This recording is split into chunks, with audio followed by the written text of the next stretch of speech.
Esse é o Democracia na Teia. A gente está recebendo hoje aqui o Mário Sérgio Cortella, colega, amigo, filósofo. Obrigado pelo convite. Convite feito, aceitado com gosto. É um prazer receber você aqui, Cortella. Então, a gente conversa aqui sobre temas contemporâneos, política. E eu queria te fazer uma pergunta que tem a ver, na verdade, conosco, com o Clóvis, com o Karnal e outros, né? Como que você vê o nosso papel de intelectual público? Como você enxerga isso? Engraçado, Podé, que às vezes se mistura um pouco a ideia de pessoa pública, homem ou mulher pública, isto é, servidor público, e, claro, né, intelectual público. Muitas vezes você recebe observações, reparos, admoestações, né, imprecações ou até elogios, porque você é uma pessoa pública e é um intelectual público. Mas você não é um servidor público, tal como eu não sou. Sim. Há pessoas já várias vezes, em muitas situações contigo ou comigo, que invocaram pelo uso da barba. Né? Como é que você usa a barba? Ou como é que você vota em tal pessoa? Ou como é que você tem tal postura? Ou como é que você vai à igreja ou não vai? Ou como é que você tem religião ou não tem? E uma das coisas curiosas é que esse tipo de cobrança pode ser feita em relação a um servidor público. Sim. Isto é, alguém que é remunerado por aquele que fala isso e, portanto, ele só está trazendo de volta aquilo que a ele pertence. Sim. Né? No entanto, em relação a uma pessoa pública, que é aquela que tem alguma fama, que eu espero que não seja difamado, né? Mas que, como é o teu caso, o meu, até o momento. Que às vezes fica. Né? Ela é afamado, né? Nesse sentido, a pessoa pública ela não tem necessariamente um nível de obrigatoriedade de prestar contas, né, de dar satisfação daquilo que faz, né, como tem, por exemplo, um servidor público. Agora, um intelectual público, se a gente voltar ao Max Weber, né, em relação ao cientista e o político, fica curioso imaginar que o intelectual público seja alguém que não tem algumas tarefas. Eu considero que o fato de que nós dois somos docentes, nós dois somos pesquisadores, nós dois somos escritores, nós somos pessoas da mídia, né, que é a maneira como hoje a docência ganhou assim, uma amplitude estupenda, na mídia, nas várias plataformas que ela tem. Isso significa que nós temos algumas tarefas. Eu me coloquei uma tarefa que eu imagino que você também tenha colocado ao seu modo, que é fazer com que a filosofia ela pudesse ter uma tradução, né, para o cotidiano, que permitisse uma interpretação da vida, da convivência, da política, né, daquilo que é o afeto, tudo aquilo que permite que a gente não caia numa armadilha, que é uma vida que vai sendo vivida, né, sem nenhum tipo de reflexão. Portanto, acho que o intelectual público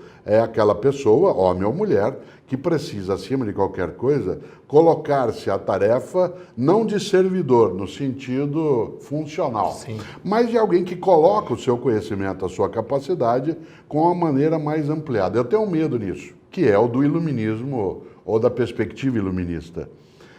Eu sempre fiquei muito assustado com o mito da caverna do Platão, a alegoria da caverna, porque todos nós, professores de filosofia, que contamos a alegoria da caverna, estamos na pressuposição de que a gente já saiu da caverna. Claro, que nós somos o que saímos. Isso. Sim. Agora nós vamos tramar os outros para eles saírem também. Então, não é essa postura. Eu acho que o intelectual público é aquele que convida a uma reflexão, um debate, que ajuda para, né, lidar um pouco com o nome, né, daquilo que nós estamos dialogando, a tecer a teia da vida em conjunto com a nossa atividade, né, principal. Por isso, acho sim que pessoas que você mencionou e outras têm, né, a tarefa de um intelectual público ou de uma intelectual pública que, acima de qualquer coisa, seja capaz, né, de colocar o conhecimento como sendo um instrumento de libertação da cabeça, da autonomia, da capacidade de qualquer coisa, né, de não ser dirigido. Você sabe, nós gostamos muito de etimologia, né, de trabalhar com a noção de emancipação. Você é muito cioso, você puder, né, da sua emancipação. Você pensar com a tua cabeça, você se orgulha com várias razões, em muitos momentos, de não ser dirigido. Isto é, de não estar na moda, né? E isso é uma coisa que irrita algumas pessoas, até eu fico irritado de vez em quando, né? Isso irrita, às vezes não, às vezes encanta, mas há uma expressão para isso que você lembra, que é a ideia de emancipar. Né? Um pensamento emancipado, uma pessoa emancipada, sem dar aí o sentido jurídico. O interessante, e aí voltando aí sim à etimologia, né, que a palavra emancipação na origem, você sabe, significa tira tua mão de mim. tira tua mão de mim. Isto é, me deixa solto. Ou para usar um jeito paranaense como o meu de caipira lá de Londrina, larga deu, né? Me deixa solto. Por isso, acho que sim, né? O intelectual público, como a gente faz, é um homem ou uma mulher que sai pelo mundo, né, em busca de um lado, obter prazer naquilo que faz, sim, obter também condição de vida, condições econômicas, é uma profissão, mas é também, né, acho uma, digamos, não uma tarefa histórica, porque isso seria arrogante, mas acima de qualquer coisa, uma coisa que nos dá mais sentido. Agora, dentro dessa coisa da tarefa histórica, não querendo dizer que é uma tarefa histórica, mas eu já vi, e eu costumo citar você, quando me perguntam o que eu já vi perguntar para você, e a gente estava juntos, e a sua resposta é muito boa, e é uma bela anedota, que é aquela história de, então, Cortella, por que que você acha que vocês, então, ficaram famosos, intelectual público, e você responde sempre, é isso que eu cito, a filosofia só cresce quando a gente está numa crise.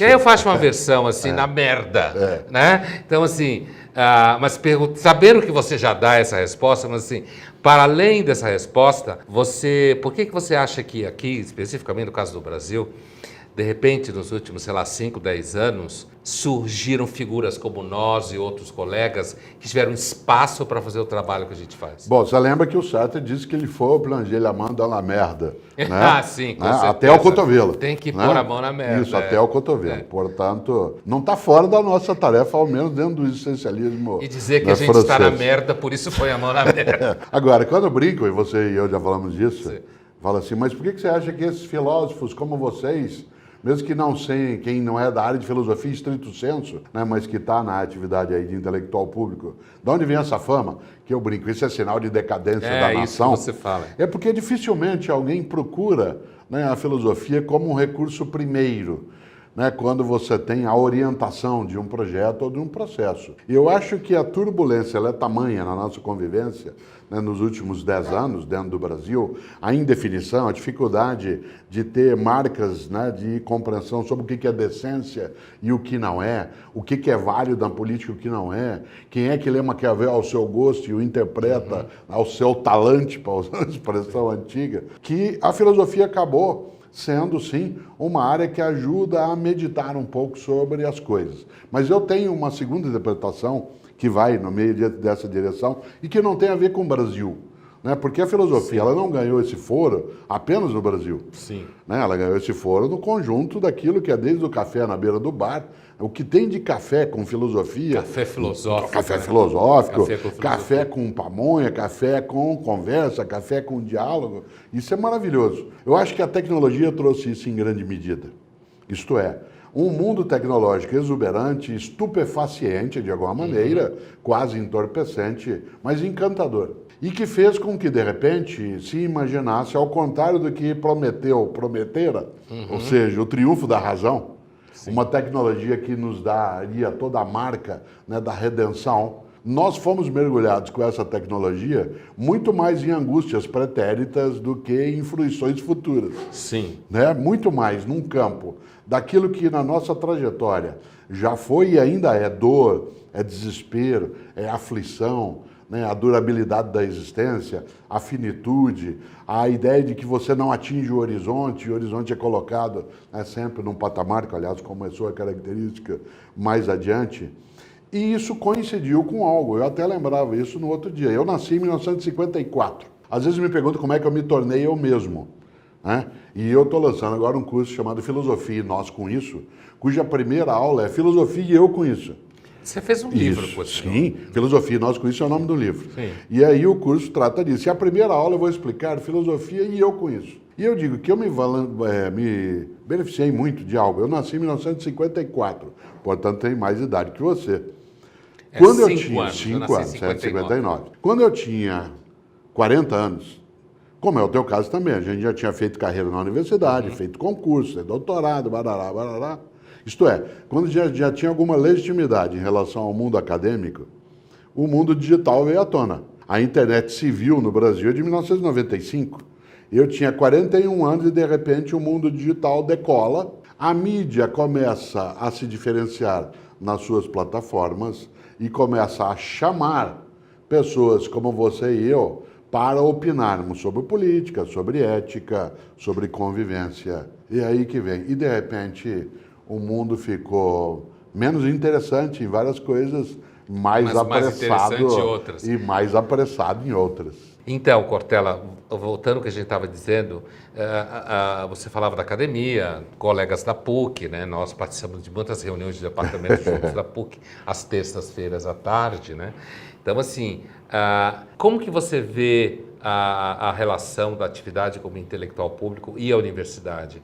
Você acha que a universidade aprendeu a receber bem os seus filhos que ficaram famosos? Não necessariamente. Eu acho que há aí, né, algo que eu não posso falar nesse momento por uma razão. Eu me aposentei da universidade em 2012, após 35 anos, né, de trajetória acadêmica. Portanto, esse momento, por exemplo, nosso mais afamado, que é de fato nos 5, 7 anos mais recentes, eu já não estava no cotidiano da universidade. Você, sem dúvida, vivencia isso de um modo, né, que é mais intenso. Mas entre nós, né, na universidade, em várias delas, né, especialmente no Brasil, a ideia de alguém com fama, em vários momentos, pareceu alguém indigno de estar naquele território. A fama científica, ela é entendida, inclusive, como expressão de modéstia. Né? Ou seja, que você não pode, de maneira alguma, estar em exposição, porque isso simularia uma competitividade ou uma forma de exclusão. Mas não é toda universidade e não é todo mundo. Mas eu acho que ela ainda não acolhe. Por exemplo, até naqueles relatórios que a gente teve que fazer, e você ainda tem de fazer, no relatório CAPES, né, da nossa produção científica, exceto, né, nos últimos tempos, e de maneira muito sutil, nunca se incorporaram a essas formas de relatório atividades de natureza pública. Ou seja, o número de conferências que você faz, né, de exposição na mídia que tem com debates que levam não só o nome da instituição, mas a temática. Então, algumas instituições hoje, inclusive, e eu sei porque isso acontece contigo e comigo, nos procuram, que não são as nossas de origem, para poderem eventualmente nos contratar, porque isso daria a ela, né, um cacife, um nome superior naquele ponto por sermos até midiáticos. Eu nunca tive nenhuma recusa à mídia. Eu brinco sempre que a docência em sala de aula é uma forma de exibicionismo. Né? Só um profissional com alguma tendência à exibição gostaria de trabalhar com todo mundo olhando. Professor. Né? Isso. Né? Aquele que todo mundo está observando o que você está fazendo e aí aumenta. Né? E a gente se anima quando se diz assim, poxa, fiz uma palestra hoje, tinha 2.000 pessoas. Bem, a gente começou com as nossas salas. Nós também gostamos dos grupos de estudo, gostamos das atividades menores, gostamos da... Eu já vi você falar disso. Isso, da Tem diferença, o grupo pequeno e o grupo grande. Mas a ideia de você poder se expor, né, trabalhar ali em alta escala, ela é algo que nem sempre o mundo acadêmico assimila, não digere tanto. Né? Eu até fico imaginando, como é que isso para você hoje que continua? Né? Você continua na FAAP, continua na PUC São Paulo? Na verdade o que acontece é que a instituição ela lida mal justamente com a dimensão ágil da mídia, né? Que você está sempre sendo demandado por questões muito concretas. E a minha impressão, por exemplo, em relação ao Brasil, nos últimos anos, a universidade acabou ficando muito atrás da mídia no debate público. Né? Porque muitas vezes a universidade você fica obrigado aos tais relatórios que você fala, você tem que ficar publicando relatórios em revista Qualis, que muitas vezes ninguém lê, enquanto que o mundo está pegando fogo do lado de fora.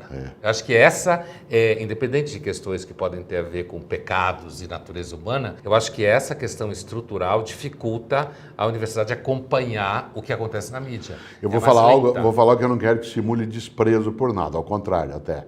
Mas, por exemplo, até eu me aposentar, né, eu tinha 8 livros publicados.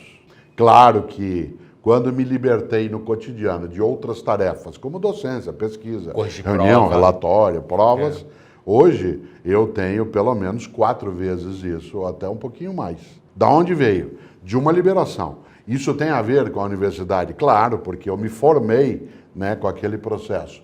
mas a libertação no cotidiano de algumas burocracias que são monótonas, Exatamente. porque elas são monótonas, nem toda burocracia é inadequada. Nós voltamos ao nosso Max Weber. Sim. Nem toda burocracia é inadequada, mas há algumas burocracias que elas não são rotina, elas são monotonia. Há uma diferença entre rotina e monotonia. Eu aprecio rotina. Sim. Você e eu viajamos de avião quase todos os dias. Eu quero que o piloto e o copiloto seja bem rotineiro. absolutamente faça todos os checklists, etc. Isso, seja caretinha, Isso. né? O que eu não quero é que ele tenha monotonia disso. Sim. Isto é, que ele diz, eu acabei de chegar, não preciso olhar de novo. Não, eu quero que faça outra Olhei vez. ontem. Isso.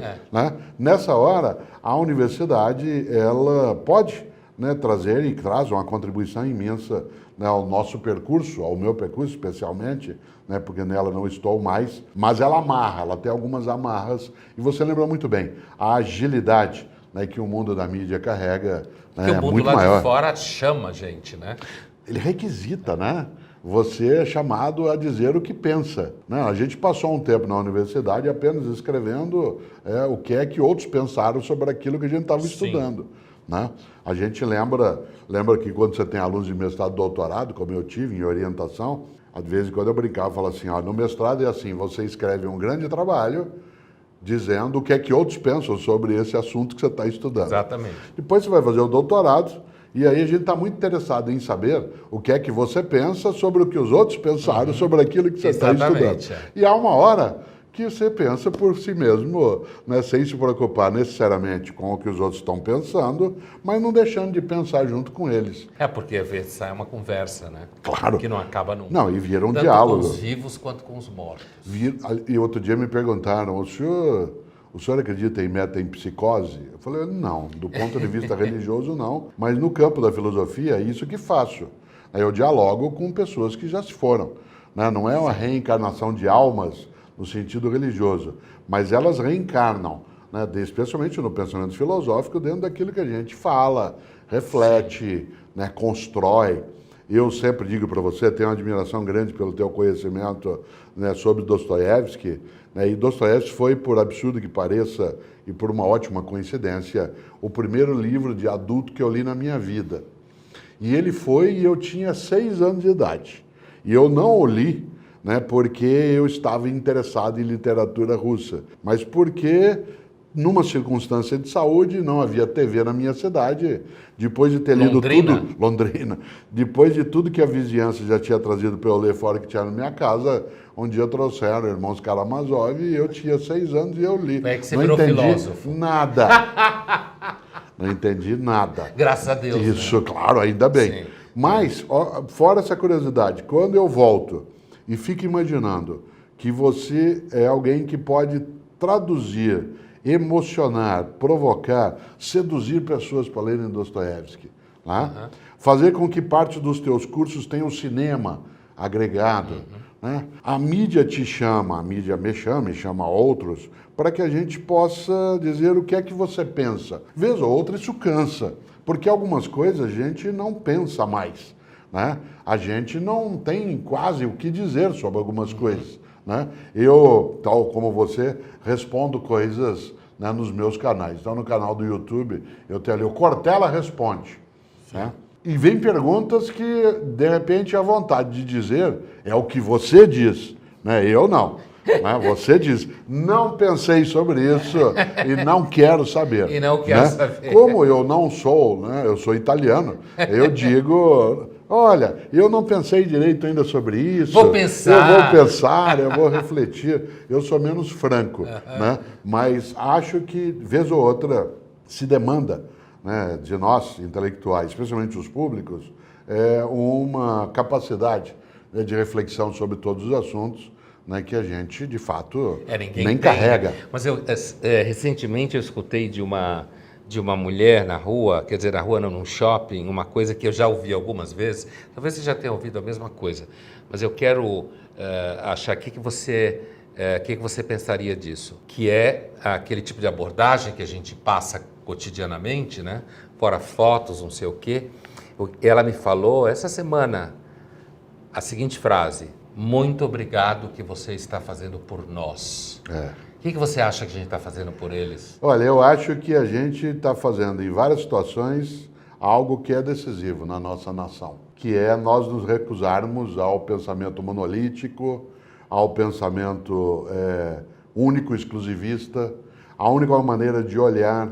Eu acho, por exemplo, numa democracia, faz bem não só a diversidade e a divergência, como faz bem também a alternância de posturas na temática da gestão. As nações que conseguiram esses passos são aquelas que recusaram, seja a brutalidade da convivência, seja uma capacidade intelectual mais ampla. Então, quando alguém diz isso, obrigado por fazer bem, eu acho que o fazer bem, que nos faz bem também, porque a gente gosta de fazê-lo, permite que a gente seja capaz não só de ser benquisto, mas de ser colaborativo e contra você fazer um mundo melhor. Então, sobre essa coisa do mundo melhor, né, que você sempre fala para mim, assim, como que você pensa que a nossa função de intelectual público, de uma forma um pouco mais específica, eu tinha perguntado para você o que você achava daquele comentário que a gente ouve às vezes, obrigado pelo que você está fazendo por nós.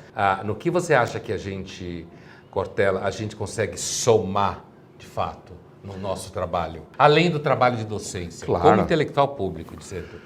Quando eu brinco contigo em relação a essa ideia do mundo melhor, eu gosto... que eu escrevi um livro, claro, né? Contra o mundo melhor. E eu sempre lembro o que, quando às vezes me perguntam, mas por que você acha que dá para fazer um mundo melhor? Eu falo, eu não sei se dá. O que eu não quero é não tentar. Né? Essa ideia, eu acho que ela vem de vários modos. Uma é fazendo o que você faz, que é um anteparo ao bom mocismo, que muitas vezes é oportunista. Sim.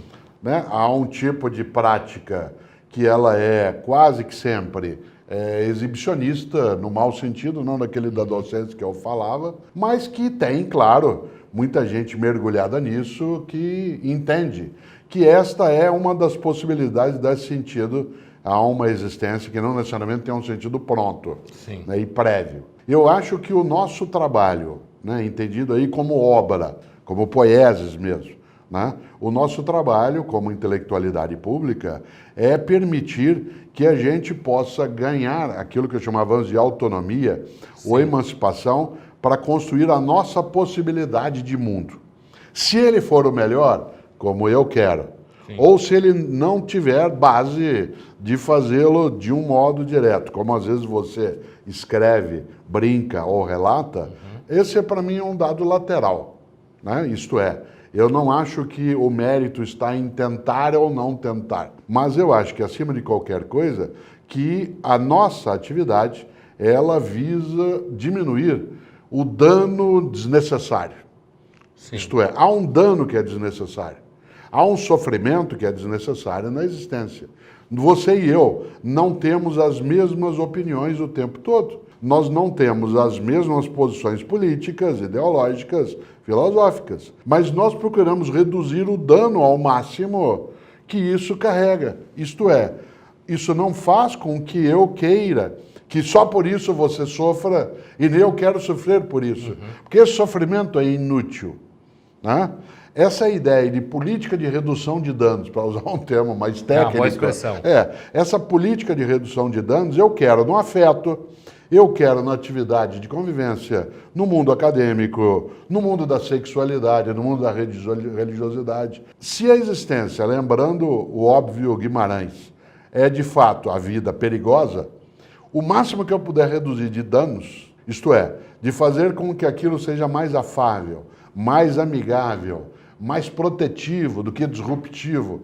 É a palavra que está na moda agora. O mundo corporativo adora isso. Adora, né? Disruptivo. Porque eles brincam com isso, né? Como se não fosse violento. E como se fosse algo que não se aproximasse do Big Bang. Sim. Então, eu acho que essa sim, né, é a nossa tarefa. E até quando você fala que você não crê, como já escreveu, né, no mundo melhor, isso colabora muito para o mundo melhor. Agora, deixa eu te perguntar uma coisa a ver com isso. Quais são... isso é uma coisa que eu me perguntei nos últimos tempos, te contar, assim, em 2015, o editor, então, da Três Estrelas, o Alcino, né, que foi o criador do Mais e tal, da Folha, hoje está na Piauí, ele me fez a proposta de escrever um livro sobre teologia. Então ele falou, eu quero que você escreva um livro sobre teologia, você tem aí um conhecimento instalado, não sei o quê, sobre 10 mandamentos. Eu falei, ótima ideia, topei. Ele falou, porém, com uma condição, você tem que propor um 11º mandamento. Eu me lembro, eu li esse livro. Então, e aí eu falei, mas uma errata para Deus, não sei o quê e tal. Ao longo do livro, eu não tinha a mínima ideia qual ia ser o 11º. Tanto que, na época, em todas as entrevistas, eu dizia, não roube no jogo e não corre para o 11º, porque você perde o processo. O 11º mandamento, então, é terás esperança no mundo. Que eu fui percebendo ao longo do livro que, para mim, isso era uma coisa que era necessária a intervenção divina, como na teologia judaica dos 10 mandamentos, que é uma intervenção divina, porque a gente não seria capaz de erguer aquilo por si só. Eu te contei essa história pelo seguinte, então, daquela época, isso é 2015, mais ou menos, esse tema da esperança é um tema que se apresentou a mim como uma questão filosófica, que eu nunca tinha me perguntado, graças a essa, digamos assim, esse desafio do editor da 3 Estrelas. Então, que questões hoje para você, Cortella, são questões que te ocupam filosoficamente, fora do nosso dia a dia de intelectual público, que tem que lidar com várias questões que nos são apresentadas? Você falou dos 10 mandamentos e eu me lembrei que um estupendo judeu, né, um grande cineasta, um grande criador, que é o Mel Brooks, fez um filme famoso chamado História do Mundo, parte 1. Nunca teve a parte 2. Parte 2, e era só a parte 1 mesmo. E você se lembra da cena do final, em que Moisés vem carregando 3 tábuas da lei, cada uma com 5 mandamentos. Né? E uma hora ele tropeça, por ser uma região com muita pedra, e uma se quebra, e ele diz, aqui estão os 10 mandamentos. Que era 15, na verdade. Isso. Nos faltam, depois do teu, só 4. Só falta 4 agora. Mas se eu olhar, né, se você se ocupou, como Ernest Bloch, com o princípio esperança, colocado ali como algo mandatário, o que mais hoje me agonia, é de novo o que agoniou Hannah Arendt, que é a banalização do mal. Isso me agonia imensamente. Eu tenho algumas interpretações no campo da filosofia sobre isso. Acho que, de uma certa maneira, isso vem pela banalização da vida, mas agora eu vou ser mais tribal. Eu acho que nós passamos a banalizar o alimento e a cerimônia da refeição. Você falava agora dos mandamentos, falava da ideia, né, de um povo que na sua história se reúne e tem o alimento como marca várias vezes. O mundo cristão tem a ideia de comunhão. Sim. Né? O mundo islâmico é a Eucaristia, a boa graça. O mundo islâmico também tem com a pegada, né, para usar um termo mais forte, né, ligado à ideia de partilha. Mas a ideia de uma banalização do mal que não cessou nos meados do século XX. Portanto, a ressurreição da serpente, para pegar um tema caro ao carnal, que é o ovo da serpente de novo, a ressurreição da serpente, não é no Brasil estrito senso, não é no Brasil como um lugar, é dentro de uma humanidade em que isso se aparece de novo como algo que a gente já imaginava ter deixado na poeira da estrada. Sarampo. Isso, como sarampo, como varíola. Sim. Né? E que, de repente, o vírus continua inoculado. Isso me perturba. E quando eu falava do alimento como marca da banalização, é porque essa glamorização da comida, em vez da simplificação, de fazer com que aquilo seja algo mais fácil de ser feito por humanos como você e eu, que saberíamos fazer, nossas mães, nossas tias, nossos pais, todo mundo cozinha, isto é, põe a mão nas coisas. E não é casual que a comida boa que você e eu gostamos de comer, ela seja chamada de comfort food. Porque é desconfortável esse glamour. A gourmetização da comida. Essa gourmetização que serve para ser exibida. Você mal, você nem começou a comer, você já fotografa e publica aquilo. E aquilo está mais próximo a um quadro, a uma representação pictórica do que gastronômica, né? Às vezes a gente tem até que trazer à tona a baixa gastronomia como sendo uma defesa dos princípios vitais da vida, né? Quando a comida assim, da avó. Isso, a comida da avó ou do boteco da esquina. Sim. Né? Que em São Paulo, que é onde eu moro, e você também, você fala assim, eu vou lá no Podrão, Né? O podrão dá até um certo... Bar das putas. Isso. As pessoas até suspiram nessa hora. Né? Poxa, um lugar que você acaba de citar, que chama-se mesmo de sujinho. O sujinho, né? esse aí. Tem uma estética que é muito mais de uma vida que, sem ser simplória, seja simples. Então, o que me agonia, né? Como alguém que pensa também em filosofia, essa ressurreição da serpente em vários lugares e dentro de nós. Porque nós estamos ficando mais raivosos. Não é uma questão externa a nós. Sim. A fúria, nós temos cada vez mais, brincando com o Shakespeare, mais som e mais fúria. Sim, Macbeth. Tanto que a conversa hoje, num país como o nosso, é muito mais furiosa, é uma retórica furiosa, em que não se tem o peso do argumento, a atenção inteligente, ao mesmo tempo respeitosa, a alguém que não pensa do mesmo modo. Então, isso me agonia. E estou falando do agoniar no sentido original mesmo, uma luta interna. Sei. Que dói. Um conflito. Eu achei que meus filhos na idade que estão, meus netos naquilo que já têm, que eles estariam libertados desse tântalo. Não estão. E você sabe, Cortella, assim, eu acho que tem muita literatura sobre isso, à medida que o tempo está avançando. Na verdade, uma das hipóteses, eu acho que isso que você falou é bem interessante, que você juntou banalidade com gourmetização, né? Sim. Que é esse estilo meio raivoso, aparece muito gente de 17 anos, sim, 18 sim. anos. E uma certa dificuldade de lidar com o que há de sombra nos outros também, sabe? Eu acho que uma das grandes vantagens da teoria cristã de natureza humana é a ideia de que quanto mais você sabe que o pecado está em você, mais você devia ser humilde. Eu tenho a impressão que tem gente por aí nascendo que acha que não tem pecado. Usando a linguagem da tradição cristã, claro. Certo? Tem gente por aí nascendo achando que não tem pecado, que o pecado só está nos outros. E quando você acha que você não tem pecado, não tem outra rota a não ser a vaidade, né? Eu acho que é outra coisa perigosa. Sim, claro, agostiniana. Assim. Né? Acho que é outro perigo nisso, é pessoas que acham que sabem o que Deus pensa e falam em nome dele. Tem um povo ganhando dinheiro. Isso. Que falam em nome dele e sabem como é que ele quer a conduta, como é que ele quer as roupas, como é que ele quer a sexualidade, como é que ele quer o caminho, né, da autonomia. Isso é de uma arrogância. Se essa divindade tiver presença, ela não fica irritada porque é de bondade, mas deve rir muito, né, de quem supõe que tem a clareza do que a divindade quer. Agora, para aproveitar a nossa antiga conversa sobre judaísmo e cristianismo, dadas as nossas origens recíprocas, o cristianismo tem uma grande vantagem sobre o judaísmo: confissão e perdão. Você vai, fala com o padre. Isso o catolicismo, né? Porque acho que outras formas não tem. Em alguns, no anglicanismo você ainda tem. Ainda pode nas ortodoxas, sim. Ortodoxas também. No momento das reformadas, você faz isso direto com a divindade, mas de qualquer maneira, dá para, como acontece num game, reset. Obrigado, Cortella. Que bom. Foi um prazer. Louco. Sabia que você ia achar um jeito de falar isso.